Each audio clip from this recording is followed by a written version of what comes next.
What is going on, everybody? Welcome back to College Football Corner. Kevin Walsh alongside Jersey Joe Archino. As always, breaking down everything college football. A lot of big games this week. A big win for Washington started us off. A real statement for this team up against Stanford, who's really kind of been dominating the Pac-12 of recent. Is Washington the new team to beat in the Pac-12?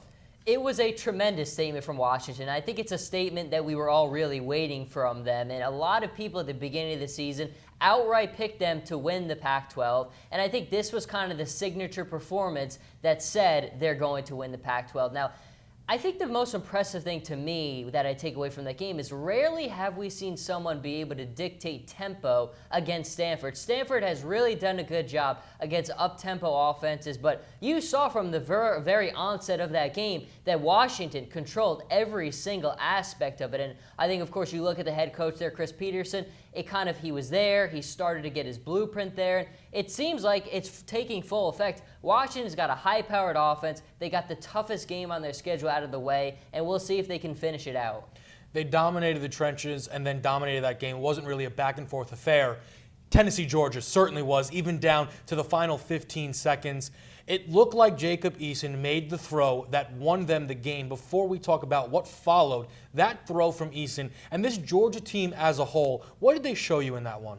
Look, I think Georgia certainly is a program where you go from one head coach in Mark Richt, who had a tremendous amount of success there, and you pass the torch to Kirby Smart, who in his own right did some tremendous things at Alabama. But it's a process. It's going to take them time. He's learning how to win as a head coach. He's got a very young quarterback. There's going to be growing pains there, but I think you see in this game that there's a framework there where that something special is being built. It's just going to take time. But I think Georgia, given the time and everything works out, they're going to be a powerhouse these next 2-3 years as they grow together.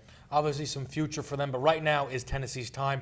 We have been waiting for this team to mess up week in and week out, and every week it looks like they're about to. They close the deal. Dobbs is really starting to become a threat in the air, and that Hail Mary pass, hate to say it was Aaron Rodgers-esque. What do you think about this Tennessee group? Look, I'm not afraid to admit when I'm afraid, but I'm afraid to pick against Tennessee at this point. I mean, when you look at the way that they're finishing football games, they're undoubtedly the best second-half team in the nation. I don't think there's any question about that. And that is a big, big statement on the culture there and the coaching there. And look, Butch Jones, a lot has been said about him. I think even myself, I've said so many times, we're still waiting from that signature beginning-to-end performance. But if there's one thing that he does so well, it's he rallies his guys. It's just almost a fact where they don't come out hot. You know they're going to be able to respond because he's composed. He relays the message to his team. Tennessee is just got everything rolling right now. And then, of course, Josh Dobbs, like you mentioned, a dual-threat guy. I mean, he's efficient passing. He doesn't always need to throw a ton of passes. He's got the athleticism. Tennessee has a framework right now that's working very well for them. If they could just figure out a way to get off to a good start or get off to a better start and get the ball rolling for them, I really think that they could really improve upon where we thought they might fall a little bit earlier in the season. A lot of offense in that game, a lot of defense in the Big Ten matchup between Michigan and Wisconsin. And a lot of people saw Michigan kind of blowing out Wisconsin. That's what a lot of people expected. It was a really close game, 14-7. Michigan got the win. What did you see from Michigan, though, to be able to pull that one out? You know, I think this is kind of a game where you look at it for Michigan. They pull out the victory against a good Wisconsin team. But I think this is the model of what Michigan is going to be when they play the toughest opponents on their schedule. They're not a team that's an offensive powerhouse. They're just not. Defensively, they have some of the best playmakers in the nation. And you know Harbaugh's always going to bring a team to the table that's always organized and is not going to turn the ball over very often. But I think when it comes to running the football and just hitting on big pass plays, there's things to be lacking from them. And if they play against an Ohio State, which they will later in the season, I think at this point that's what separates Michigan from some of the other top major programs in the country right now. Is offensively they are lacking, but they bring a defense to the table that's as strong as anyone. But you got to put up points, and I just don't think they can. And that's why I think Ohio State is going to be the team that comes out of the Big Ten. Obviously some things that Michigan will have to refine, but so far so good. let's get to that game of the week. Rarely does a game with so much anticipation live up to the hype. Clemson-Louisville certainly did. This quarterback battle, although a couple of turnovers, I think it was as good as advertised. Let's start with the winning QB, Deshaun Watson. What'd you see from last year's, he was in the Heisman running. Did he enter himself back in that race with this win? It's interesting. I still don't think that he's in the Heisman running, but I think the one thing he had in this game that even Lamar Jackson doesn't have is that experience level. This was a game that you needed a Deshaun Watson in because he's been on the stage when the lights have been the brightest. He played in the national championship game. He's played in meaningful games, many during his career. And I think this was a game that whoever had that experience level, like we both kind of said last week, was going to determine the outcome. And I think even you look at the way that game transpired, where basically Clemson gets off to a strong start, Louisville rallies, builds themselves a lead, and Clemson is able to finish it out. I think really when you look at the way that game transpired, experience really is written all over it. I have to agree there. That's probably what made the difference, but I can't help but always think NFL draft, and I know we have a whole nother year before Lamar Jackson's eligible, but I mean, count me in. I'm invested in stock early. This kid really impressed. What did you see from Lamar Jackson? Well, I mean, it's like you said, this was a very difficult game for him. There's people on Twitter going all over and all crazy about how much he was getting hit. And he was taking some shots against this Clemson defense, but he never really threw his head down. He kept himself composed. Obviously, this is a game where I've said it before about Lamar Jackson. He's still not the most consistent passer, but the thing he's always going to be able to rely on, at least at the college level, is his athleticism. That is something that he had in this game, and he shredded that Clemson defense with his legs on the ground with 2 touchdowns. If he can continue to get better through the air, I think the sky is really the limit for this guy. It's not a loss that's going to hurt Louisville because of the manner and the way the game was played. They are tremendous. Clemson is tremendous. It was a very well-played football game, and you just can't ask for anything better than what we got. Louisville right now on the outside looking in. They have a matchup against Houston, though, down the road. Maybe that gets them back into the Final Four. Let's do our pick'ems for this week. There's still, once again, college football now consistently is giving us big games. We're going to start with maybe not one of the marquee matchups, but a game that we'll both have our eye on. LSU traveling to Florida. No Fournette. Do you think LSU maybe could pull an upset here?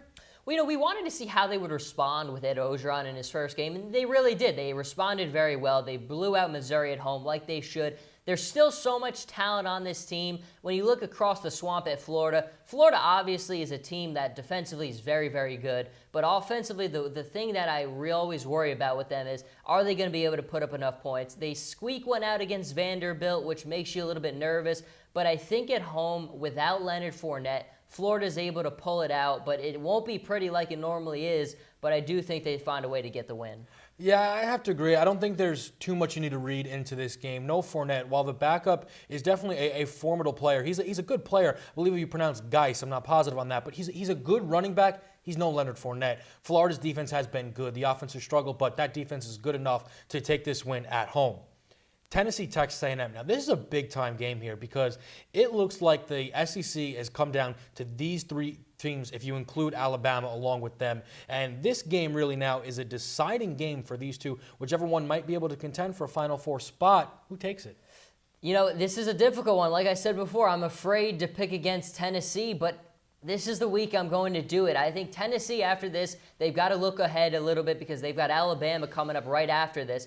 But right now, this is what they have to do, and it's against a very good Texas A&M team that's played very well this season. We talked about Butch Jones, how well his team responds in the second half of games, but I just think Texas A&M is too good for them to come out and really not be at their best.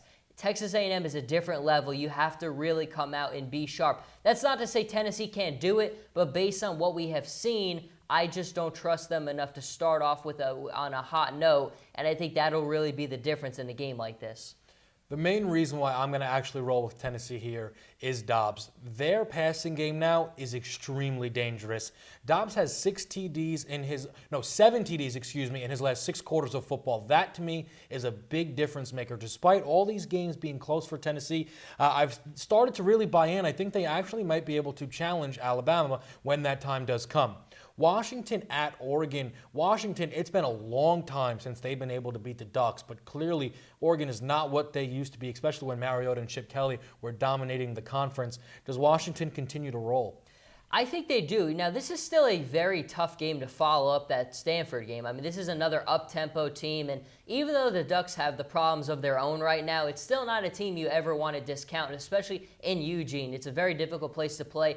I think Washington keeps the ball rolling, but Mark Helfrich is obviously the guy where his name is obviously all over the place now. I think the biggest thing with him is the regression we have seen from the Ducks since Marcus Mariota went to the NFL. He has really struggled getting this program over the leap, over the next hump, not being able to find a quarterback there, not winning meaningful games. There has been regression, and I think a loss here, which will come, could really be maybe the final nail in the coffin on his career at Eugene, Oregon.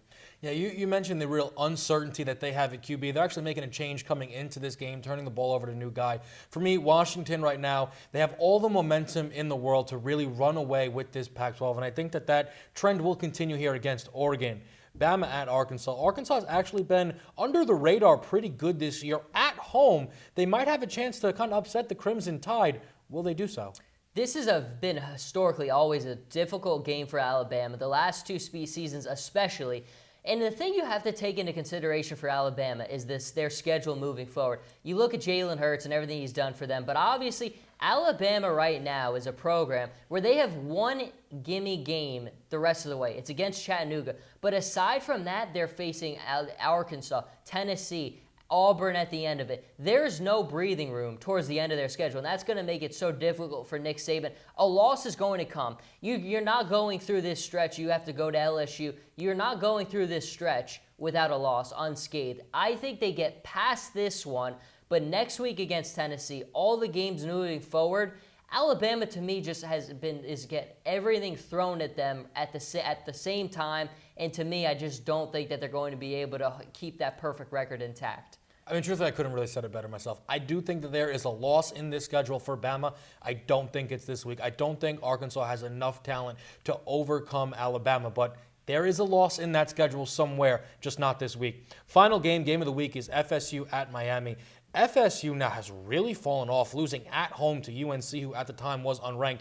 While Miami is continuing to trend upwards, they're currently now in the top 10 in the country. Mark Richt, is he going to beat Jimbo here and get another big-time win for the U? This is a tough one because you say it in your head. Florida State losing 3 games at this point in the season, and I think a lot of us wouldn't really buy into that. But I look at Miami and I look at what they've done offensively. Obviously, Mark Richt is a guy who's done some tremendous things with his programs. He's really put his culture and his thumbprint on this program. And to me, the difference maker here is from the experience level. Brad Kaya, his quarterback at Miami, he's had a great year so far. He's a guy who has a lot of experience, and this is probably one of the most meaningful games he's ever played in during his career. So I think he's going to be sharp. He's got the confidence of his head coach. He's at home. This is the biggest game that the Hurricanes have played in their season so far. And again, it's difficult to say Florida State losing 3 at this point, but I'm going with Mark Richt. I'm going with the Hurricanes. I'm rolling with FSU for 2 reasons here. One, I don't think you can really underestimate the power of being embarrassed. FSU was just embarrassed by losing that game at home in front of their fans. That is going to have them fired up. Combined with the fact that Dalvin Cook had a Dalvin Cook type game against UNC, he looks like he might have really heard the criticism and started to find his groove against UNC. I think that will carry over into Miami, and they go and steal one against the U and kind of perhaps end their playoff hopes, because they're going to have to play spoiler now throughout the rest of the season. We'll see how those things go. Jersey Joe Archino, Kevin Walsh. We'll see you guys back here next week for College Football Corner.